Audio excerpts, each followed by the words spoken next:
에베소서 4장 1절부터 6절이고요. 우리 한 절씩 교독하도록 합시다. 제가 먼저 읽겠습니다. 그러므로 주 안에서 갇힌 내가 너희에게 권하노니 너희가 부르심을 받은 일에 합당하게 행하여 오래 참음으로 사랑 가운데서 서로 용납하고 평안에 매는 줄로 성령이 하나 되게 하신 것을 힘써 지키라. 몸이 하나요 성령도 한 분이시니 이와 같이 너희가 부르심의 한 소망 안에서 부르심을 받았느니라. 주도 한 분이시요 믿음도 하나요 세례도 하나요 하나님도 한 분이시니 곧 만유의 아버지시라. 만유 위에 계시고 만유를 통일하시고 만유 가운데 계시도다. 아멘. 예. 오늘도 저와 함께 소유리 응답에 대해서 살펴보도록 하겠습니다. 사문에 이어서 사문의 이제 질문이 하나님이 어떤 분이신가요? 해서 하나님의 속성과 이제 성품이라도 불리는 그래서 그 부분으로 하나님이 어떤 분이신가를 이제 이야기했잖아요. 오늘 5문하고 6문도 사실 큰 줄기 안에서 하나님이 어떤 분이신가에 대한 소유리 문답의 대답입니다. 모든 설교가 부담스러운 설교지만 사실 하나님이 어떤 분이신가라는 이 주제로 사실 모든 설교가 사실 하나님 어떤 분이 계속 사실이라고 하네요. 어떤 분이신가를 알려주는 설교이지만 특히 이제 아주 대놓고 하나님이 어떤 분이신가라고 하는 설교는 설교자로서 큰 부담이 있습니다. 예를 들어 설명해 볼게요. 우리 재광이가 있어요. 재광이 소개팅 하고 싶니? 예. 제가 이제 재광이를 소개팅 해주려고 그래요. 그래가지고 이제 제가 주선자예요. 그러면 자매한테 참하고 이렇게 착한 자매한테 가가지고 경건한 자매한테 가가지고 우리 재광이라는 친구가 있는데 한번 소개팅 할래? 그러면 뭐라고 얘기했어? 어떤 애인데? 이렇게 물어보잖아요. 그런데 이렇게 대답하는 거예요. 착해. 그러면 재광이 기분 나쁘지 않겠어요? 예를 들어 막 이사 어그를 다 동원해야 되잖아요. 얼마나 착한지 그리고 얼마나 매력 있는 사람이 오늘 베이스 기타를 찬양 때 치는데 그 베이스 기타를 통해서 우리 그 분위기가 얼마나 좋아졌는지 그런 능력과 권능과 이런 것들을 이제 있는 거 없는 거 다 지원해서 얘기해야 될 거 아니에요. 그렇죠? 근데 착해 이렇게 얘기하는 거. 그러면 좀 제가 좀 아쉽고 목사님이 날 진짜 별로 안 좋아하나 보다 이런 생각 드시지 않겠어요? 제가 하나님이 어떤 분이신가라는 부분에 대해서 말씀을 의지하며 설교할 때 갖는 두려움이 바로 이것입니다. 저는 하나님에 대해서 착해 이렇게 두 글자밖에 말할 수 없습니다. 물론 30분의 긴 설교를 하고 제가 아는 바 신학을 다 동원해서 제가 경험한 바 하나님에 대해서 여러분들에게 성실하게 얘기하겠죠. 근데 그렇다고 하더라도 저는 두 글자밖에 못합니다. 착해. 예. 이게 저의 두려움입니다. 제가 하나님이 어떤 분이신가라는 부분을 이렇게 설교하면서 미리 겁부터 내면서 이렇게 이야기하는 이유는 뭐냐면 제가 겁이 많은 사람이기도 하고요. 이 시간이 여러분이 어떻게 보면 여러분이 평생을 거쳐서 모든 시간이 하나님을 알아가는 시간일 겁니다. 예. 그 시간의 아주 작은 일부죠. 그리고 아주 작게 여러분에게 얘기 드릴 수밖에 없습니다. 감사하게 하나님께서 이 시간을 사용하여서 이 작은 착해라는 두 단어로 하나님의 자신의 영광을 알려주셨으면 좋겠어요. 하나님을 한번 알아가 보죠. 5문과 6문을 할게요. 두 문답을 통해서 오늘 첫 번째 하나님이 한 분이시라는 것, 그리고 두 번째 하나님이 삼위시라는 것, 세 번째 어떻게 삼위이신 하나님이 한 분이신가, 그것이 우리에게 또 어떤 기쁨과 위안이 되는지. 1문이 뭐였죠? 우리의 사람이 제일 되는 목적, 하나님을 영원롭게 하고 그분을 영원토록 즐거워하는 거죠. 이거와 오늘 다룰 교리가 삼위일체인데 삼위일체가 이 목적과 어떤 연관이 있는지 이런 부분에 대해서 살펴보도록 합시다. 먼저 이제 5문을 같이 읽어보겠습니다. 5문. 예, 제가 질문할 테니까요. 매번 했던 대로 답변을 여러분께서 해주십시오. 한 하나님 외에 다른 신들이 있습니까? 예. 4문하고 5문은 이어져 있습니다. 자, 2주 전에 들었던 4문에서 하나님은 어떤 분이신가요? 라는 질문을 했어요. 그리고 답이 이런 거였습니다. 하나님은 영이시고요. 하나님의 존재, 지혜, 거룩, 공의, 선한, 진실은 무한하고 영원하며 불변합니다. 예, 이런 이야기 했죠. 예. 하나님의 속성, 성품으로 하나님이 어떤 분이신가에 대해서 들었습니다. 4문이요. 그리고 이어서 나오는 질문이 뭐냐면요. 한 하나님, 그러니까 사문에서 말한 그 하나님이요. 뭐 지혜와 권능과 뭐 거룩과 공의와 능력이 무한하시고 영원하시며 불변하신 그 한 하나님이 하나님 외에 다른 신들이 있습니까? 라고 묻는 거예요. 그 하나님이 정말로 유일하십니까? 하나님과 비교할 수 있는 다른 존재는 없습니까? 라고 묻는 거예요. 하나님만큼 지혜롭고 하나님만큼 거룩하고 하나님만큼 공의롭고 하나님만큼 선하신 분은 없습니까? 그런 성품들이 무한하고 영원하고 불변한 존재는 없나요? 정말 하나님만 그러신가요? 라는 물음이 사실 오문의 물음입니다. 그러니까 사문하고 오문이 어떻게 이어지는지 아시겠죠? 그런 성품들이 정말 하나님만 가지고 계신가요? 하나님은 정말 비교할 수 없는 그분이신가요? 이렇게 묻고 있는 거예요. 자, 질문. 왜 소요리 문답을 만든 신학자들은 이 시점에 한 하나님 외에 다른 신들이 있습니까? 라고 물었을까요? 하나님의 성품을 이야기한다면 하나님 어떤 분이신가요? 소개한 다음에 왜 한 하나님, 그분이 한 분이신가요? 라고 묻을까요? 하나님이 유일하시다는 게 정말 그런가요? 라고 묻는 이유가 이 부분에서 묻는 이유가 뭘까요? 답을 보면 알 수 있습니다. 답을 살아계시며 참되신 오직 하나님만 계십니다. 자, 답이에요. 그렇죠? 그런데 답의 의미를 정확하게 알기 위해서 이 답의 반대도 생각해 보면 좀 좋을 것 같아요. 자, 살아계시다. 살아계시다의 반대가 뭐죠? 뭐 죽었다. 뭐 생명이 없다. 뭐 살아있다라는 건 한편으로 존재한다라는 건가? 존재하지 않는다. 뭐 이런 거겠죠? 참되신, 참되다. 참되다의 반대는 뭘까요? 거짓되다. 이런 거겠죠? 자, 하나님은 살아계시고 참되신 한 분의 하나님이세요. 그런데 사람들은요, 실제로 존재하지도 않고 그래서 거짓된 하나님을 만드는 거예요. 오직 하나님만 그 지혜와 능력과 거룩과 공의와 선함과 진실함에 있어 무한하고 영원하고 불변하시지만 그런 하나님과 비견될 수 있는 존재가 있다고 생각하는 겁니다. 이것이 소요리 문답이 하나님이 어떤 분이신가라고 물은 다음에 바로 하나님이 비견될 수 없는 한 분이신가요? 라고 묻는 이유입니다. 왜냐하면 사람들이 하나님을 대체할 수 있는 존재로 항상 만들고 그 곁에 그 대상을 곁에 두고 신뢰하며 살아가니까요. 이걸 뭐라고 그러죠? 성경 전체에서요? 우상숭배죠. 정말 그런가 성경을 살펴볼게요. 신명기 6장 4절 5절이에요. 우리 졸린 시간이니까 한번 같이 찾아볼까요? 신명기 6장 4절부터 5절이에요.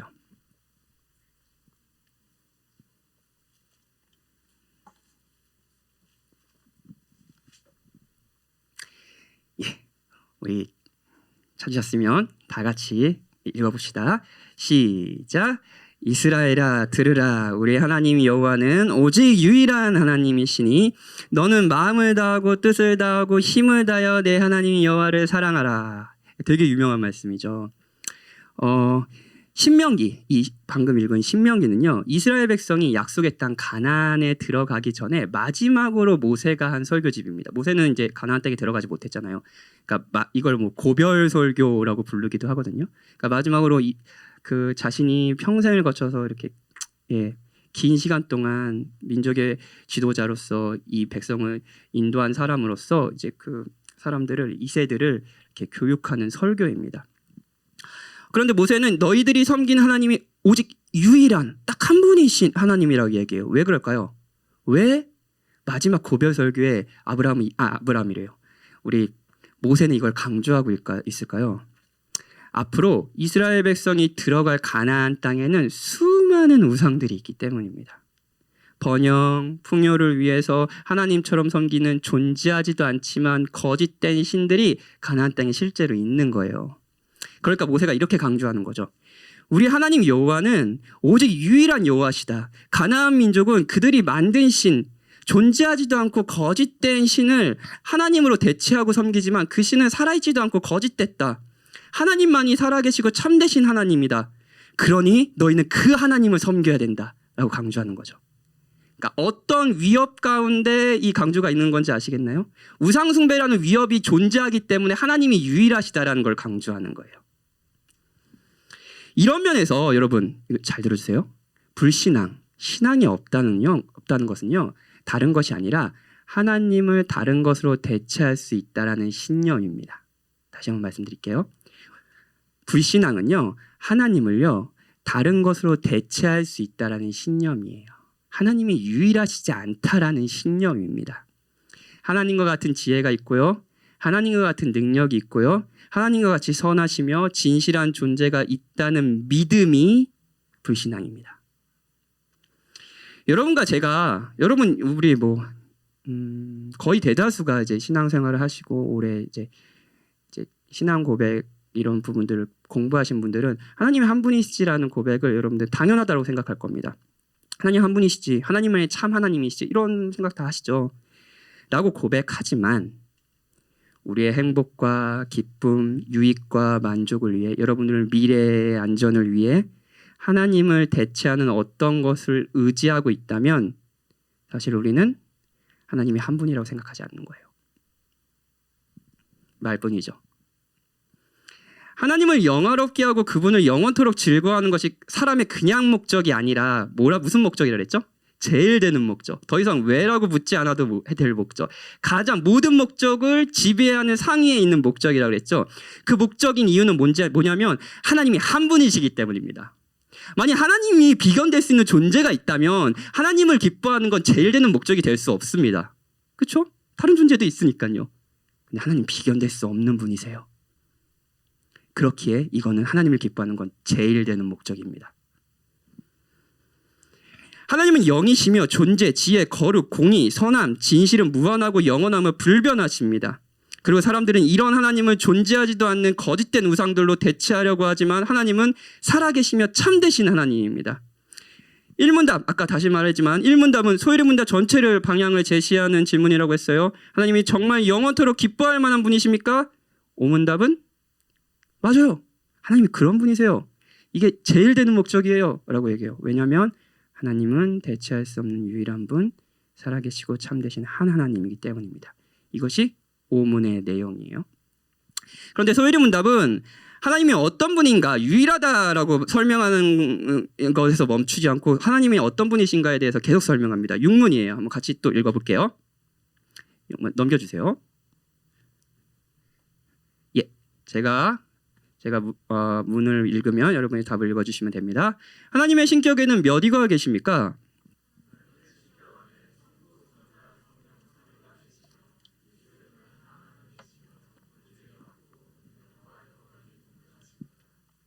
자, 질문부터 살펴볼게요. 이것도요. 하나님의 신격에는 몇 위가 계십니까? 신격 그러니까 사실 우리가 일상적으로 사용하는 단어는 아니잖아요. 그러니까 신격은 인격과 구분지어 하나님께 붙은 명칭입니다. 하나님 인간과 다르시잖아요. 그래서 인격 이렇게 하실 수 없잖아요. 그렇죠? 하나님 신이시잖아요. 그래서 인격이라는 것과 구분지어서 신격이라는 그 명칭을 하나님께 붙인 거예요. 자 봅시다. 저는 한 인격체입니다. 그리고 우리 김재우, 잘생긴 김재우, 하지마. 앞에 앉아 있어서. 예, 우리 재우 형제, 예, 사랑하는 재우 형제. 재우 형제도 한 인격체입니다. 그렇죠? 저랑 이제 재우 형제는 구분이 됩니다. 인격체니까요. 저와 우리 재우 형제는 다르죠. 재우 형제는 오늘 들어 계셨겠지만 찬양도 잘하고 노래도 잘하고, 옷도 잘 입고, 그만할게. 그렇잖아요. 아무튼 이제 박현진이라는 사람과 김재호라는 사람을 여러분들은 한 인격체다 이렇게 얘기하지 않으시잖아요. 그렇죠? 다른 두 인격체잖아요. 마찬가지입니다. 마찬가지로 하나님은 각기 다른 세 신격, 위격으로 구분되신다는 거예요. 답변으로 읽어보죠. 하나님의 신격 안에 성부, 성자, 성령 삼위가 계십니다. 이 말은 세 가지를 의미합니다. 성부는요, 성부 하나님요, 성자 하나님이 아니십니다. 성자 하나님은요, 성령 하나님이 아니십니다. 그리고 이게 되게 삼위일체에서 되게 중요한 진술이에요. 그리고 성령 하나님은 성부 하나님이 아니십니다.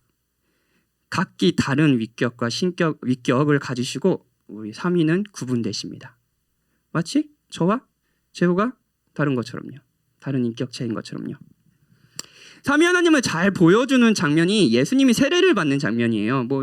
삼위일체 세가족반 교육을 받으신 분들도 이제 아주 익숙한 예일 거고, 또 삼위일체 특강 이런 거 들으신 분들은 이 주제가 익숙할 텐데, 마태복음 3장 16절부터 17절이에요. 읽지는 않을게요. 예수님께서 세례를 받고 계십니다.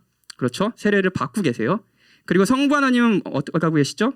말씀하고 계시죠? 이는 내 사랑하는 아들이요 내 기뻐하는 자라. 그렇죠? 구분되시죠? 그리고 성령 하나님은 비둘기같이 세례를 받으시는 예수님께 내려오십니다. 비둘기가 그 성령 하나님이 아니에요. 예, 비둘기 같이 아주 평화의 영처럼 예수님께 임재하시는 거예요. 성령 하나님이. 자, 삼위가 동시에 한 장면에 등장하죠. 근데 분명히 구분되시죠. 각기 다른 신격이 한 장면에 등장하는 거예요. 성자 하나님은 성부 하나님이 아니고요. 성부 하나님은 성령 하나님이 아닙니다. 그렇죠? 그런데 육문에 대한 답변은 여기서 멈추지 않고 이렇게 이야기합니다. 이 세 분은 한 하나님이시며 본질이 같고 능력과 영광이 동등하시다는 거예요. 이 세 분이 다 다르시다고 그랬잖아요. 각기 삼위의 하나님이시라 했잖아요. 근데 이 세 분은 한 하나님이래요.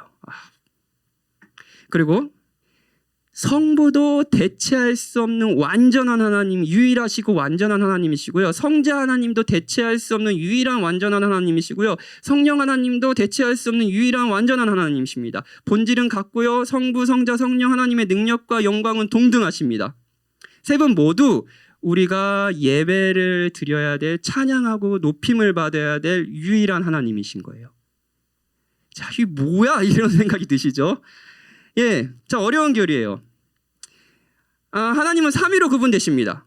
하지만 그 삼위는 본질과 능력과 영광에 있어서 같고 동등하십니다. 하나님이세요. 하나님은 한 분이십니다. 구별된 위격을 가진 세 분의 하나님이 어떻게 하나님일까요? 삼위일체, 이게 삼위일체죠. 세 위격의 하나님을 한 분이라고 성경은 이야기하고 있는 이유가 뭘까요? 처음에 우리가 읽은 본문이 그 신비에 대해서 우리가 알아야 될 지점, 약간의 실마리를 조금 얘기해줘요. 에베소서 4장 1절부터 6절이에요. 제가 읽어볼게요. 아까 처음에 읽었던 구절이에요. 4장 1절부터 6절이에요. 그러므로 주 안에 갇힌 내가 너희를 권하노니 너희가 부르심을 받은 일에 합당하게 행하여 모든 겸손과 온유로 하고 오래 참으로 사랑 가운데서 서로 용납하고 사랑 가운데서 이 모든 걸 하라는 거예요. 기억하세요? 평안에 매는 줄로 성령이 하나 되게 하신 것에 힘써 지키라. 그러니까 성령이 하나 되게 하신 것에 힘써 지키는 방법이 뭐냐면 사랑을 하는 거예요. 어떤 거죠? 하나 되게 하는 지키는 방식이 사랑이라는 거예요. 여기까지 보면 이렇게 이야기합니다. 복음을 들은 에베소 교인들이 그러니까 너희는 하나 돼야 돼라고 이야기해요. 그건 바로 그러니까 사랑하는 거예요. 그렇죠? 사랑함으로써 한 지체를 이루는 거예요. 연합하는 거예요. 이게 사랑으로 하나됨을 지키는 겁니다. 그래야 되는 이유가 뭐죠? 뒤에 나와요. 몸도 하나요 성령도 한 분이시니 이와 같이 너희가 부르심의 한 소망 안에서 부르심을 받았느니라. 주도 한 분이요 믿음도 하나요 세례도 하나요 하나님도 한 분이시니. 자, 왜 굳이 이 부분에서 너희가 사랑으로 하나 되라라고 얘기하면서 하나님도 한 분이시다라고 이야기할까요?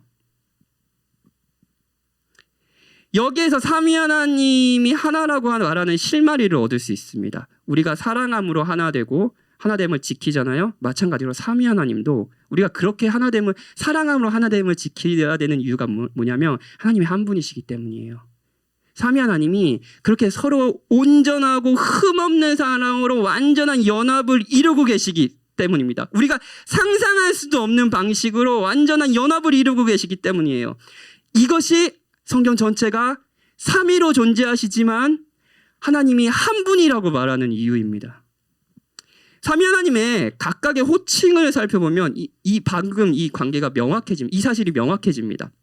자, 우리는 하나님을 성부 하나님이라고 부르잖아요. 아버지라고 부르잖아요. 왜 하나님은 아버지일까요? 왜 거룩하신 아버지일까요? 성부일까요? 우리가 아버지라고 부르니까? 아닙니다. 성경 전체에서 하나님이 아버지인 이유는 하나님을 어떻게 소개하냐면 그리스도의 아버지라고 얘기합니다. 그러니까 성부인 이유는 우리가 사실 아버지라고 부를 수 있는 이유도 그리스도의 아버지이시기 때문이죠. 왜냐하면 그리스도가 우리의 죄가 되어 십자가에 죽으시고 부활하셨기 때문에 우리는 그분의 공로로서 하나님께 양자되고 하나님께 아버지라고 부를 수 있는 거죠. 그리스도가 하나님을 아버지라고 부를 수 없다면 우리도 아버지라고 부를 수 없습니다. 그렇죠? 성부 하나님은 1차적으로 그분이 성자 하나님의 아버지이기 때문에 성부라고 불리십니다. 마찬가지로 성자 하나님이 아들인 이유는 성부 하나님의 아들이시기 때문입니다. 그래서 성자 하나님이라고 하는 거예요. 이 호칭이 두 신격의 두 위격의 관계를 이야기합니다. 성부 하나님과 성자 하나님의 관계를 이야기해요. 자, 아버지를 봅시다. 아버지는 어떤가요? 아버지 아들에게 사랑을 주죠. 자신의 것을 아끼지 않고 사랑을 줘요. 아들은 어떤가요? 되게 이제 그 아버지의 사랑을 받아 누리고 기뻐합니다. 아버지를 존경합니다. 그렇죠? 성부 하나님과 성자 하나님이 영원 전부터 그러셨다는 거예요. 자, 성부 하나님은요, 다함 없이 큰 사랑으로 성자 하나님을 사랑하십니다. 그 사랑의 근원이세요. 그리고 그 하나님은 성자 하나님은 그 사랑을 받아 누림으로 기뻐하십니다. 만족하십니다. 성부 하나님이 받으셔야 될 영광을 돌리고 찬양합니다.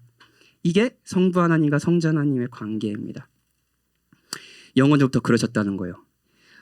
그런데 한번 생각해 봅시다. 저는 이제 두 아들을 가진 아빠잖아요. 그래서 이제 성부 하나님, 성자 하나님 이 얘기할 때 사실은 저는 더 좀 깊게 생각할 수 있는 도구가 있습니다. 아들을 생각할 수 있으니까요. 저는 아들을 굉장히 사랑하고요. 사랑하는 게 행복하지만 동시에 진짜 이제 힘들 때가 있어요. 예. 여러분의 아버지도 힘드셨을 거예요. 예. 예, 지난주에 목사님이 가족의 행복이자 고통이라고 얘기했잖아요. 제가 이제 2주 연속 유치부 설교하고 있거든요. 유치부 설교 힘듭니다, 여러분. 안 해보셨죠? 예, 진짜. 오늘 유치부 설교 제가 하러 나가니까 박이한이 아빠 잘해! 그래가지고 제가 설교 처음부터 이거 뭐지 이거 이렇게 했는데, 유치부 설교하는데 제가 저희 두 아들이 제가 설교할 때마다 앞으로 이제 나와서 뛰어다녀요. 이렇게 뛰어다니고 막 그 사진을 찍었어요. 유치부 교사들이 재밌나 봐요. 설교 들어야지 유치부 교사들. 그래서 뛰어다니고 막 둘째 아들은 아나 막 이렇게 제가 예수님을 바라보십시오 이러는데 아나 이러고 막 박이하는 막 그만해 막 이러고, 제 기분은 어떻겠어요? 나 뭐 하고 있지? 여기 뭐 하고 있는 거지? 여기 어디지? 막 이런 생각했겠죠. 이제 아버지로서 아들을 사랑하는 건 행복이에요. 하지만 이제 고통스러울 때도 있어요. 뭐 재미있는 예였지만요. 그리고 제 사랑도 완전하지 않은 것도 사실입니다. 전 지혜롭지 않고요. 저는 아들에게 최대한 유익한 것을 주고 싶지만 그것을 분별할 지혜도, 무엇이 유익한지 저는 분별할 지혜가 없어요. 아들에게 유익한 것이 무엇인지 저는 모릅니다. 지혜도 없고요. 그리고 만약에 그걸 안다고 지혜가 있다고 하더라도 그것을 줄 수 있는 능력도 없습니다. 아이를 지킬 수 없어요. 5살 난 아이들도요. 저는 항상 아이에게 선을 베푸는 것도 아닙니다. 때론 제 유익을 위해 아들을 이용하죠. 아들도 마찬가지예요. 제 사랑이 완전하다 하더라도 아들이 그 사랑을 왜곡해서 생각한다면 그 사랑을 받아 누릴 지혜도 없고 그 사랑이 사랑인지도 모르고 악한 아들이라면 아버지의 사랑은 행복하지 않을 겁니다. 그렇지 않나요? 아버지도 행복하지 않겠죠? 아들도 행복하지 않고요. 그런데 여러분 잘 생각해 보세요. 여러분 이 부분에서 잘 생각해 보세요. 성부 하나님도 성자 하나님도 지혜와 능력과 거룩과 공의와 선함과 진실함에 있어서 한계가 없고 영원하고 변하지 않는다고 했어요. 그분의 종교와 능력과 권위는 동등하시다고 하셨어요. 완전한 사랑을 하는 아버지가 계시고요. 그 사랑을 받아 누리는 흠없는 완전한 아들이 있어요. 그럼 정말 행복하지 않겠어요? 거기에다 성부 하나님은 성자 하나님을 사랑하실 때 성령 하나님을 통해서 사랑하십니다. 성령 하나님이 교제의 영이 되어주세요. 삼위 하나님은 이렇게 서로를 완전히 사랑하십니다. 그런 의미에서 삼위이신 하나님이 한 분이시다라는 이 가르침은 삼위이신 하나님이 서로를 사랑함으로써 하나로 연합을 이루신다.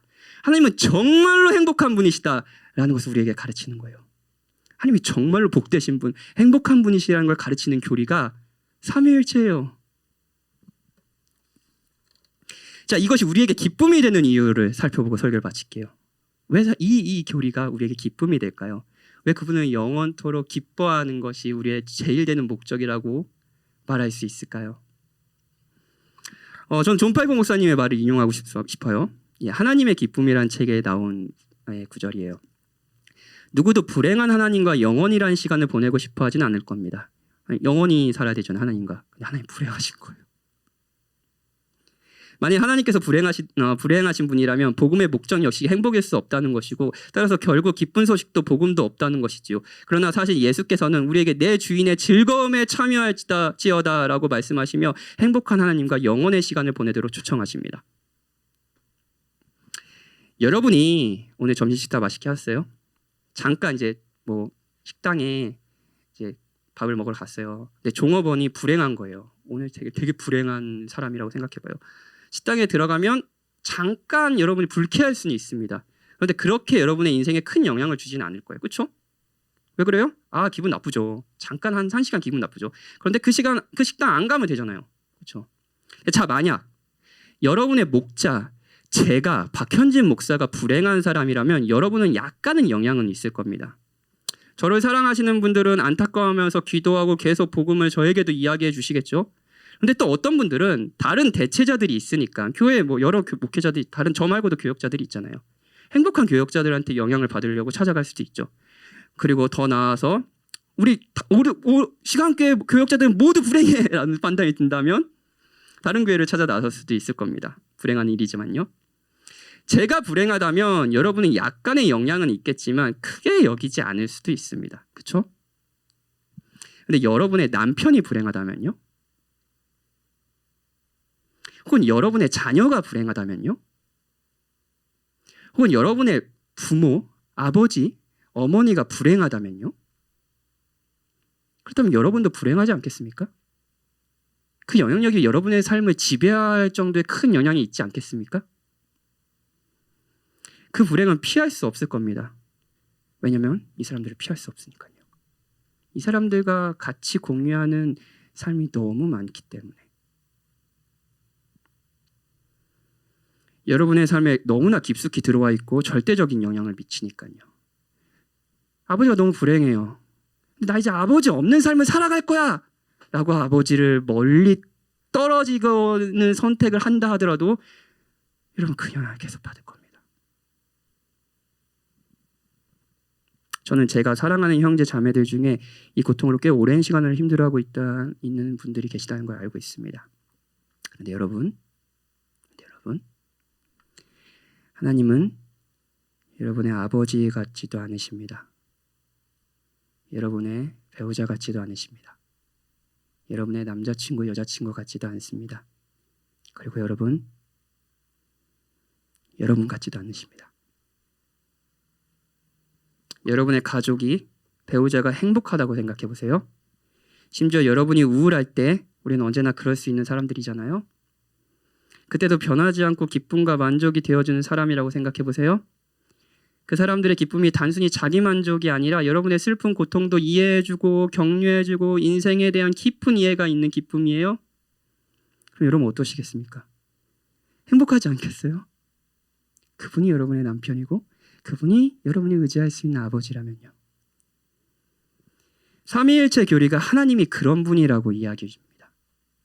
여러분이 영원토록 함께할 분이요.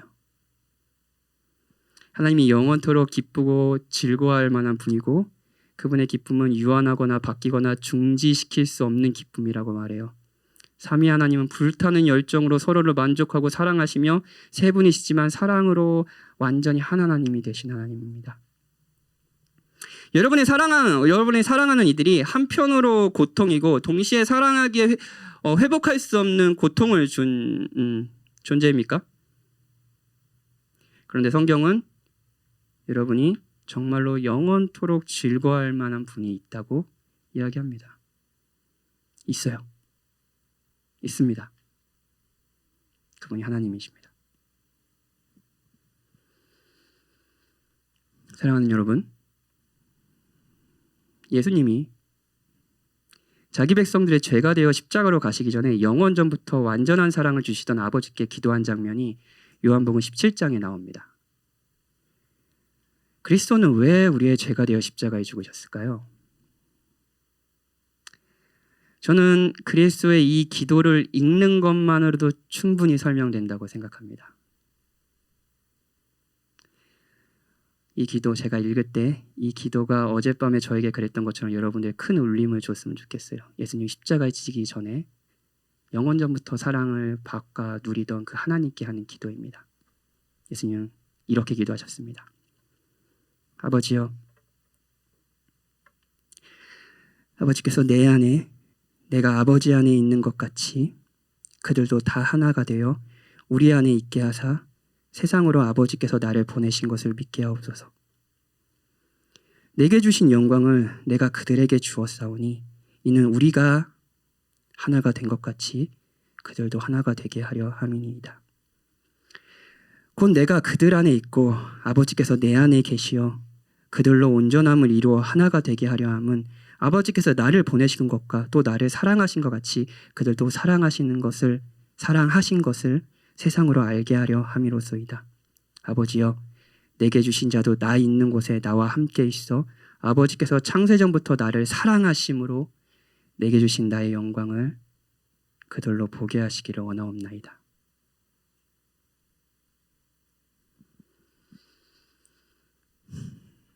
이것이 예수님이 우리의 죄가 되어 십자가에 죽으신 이유입니다. 삼위 하나님은 서로를 사랑하심으로 행복한 분이십니다. 그리고 여러분을 그 행복으로 초대하시고자 성자 하나님은 우리의 죄가 되셨습니다.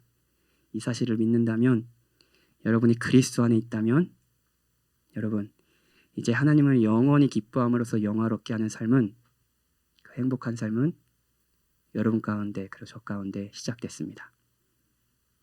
하나님은 우리가 영원토록 기뻐함으로 영화롭게 할 만한 분이십니다. 이것이 우리의 제일 되는 목적입니다. 우리 찬양하고 같이 기도하죠.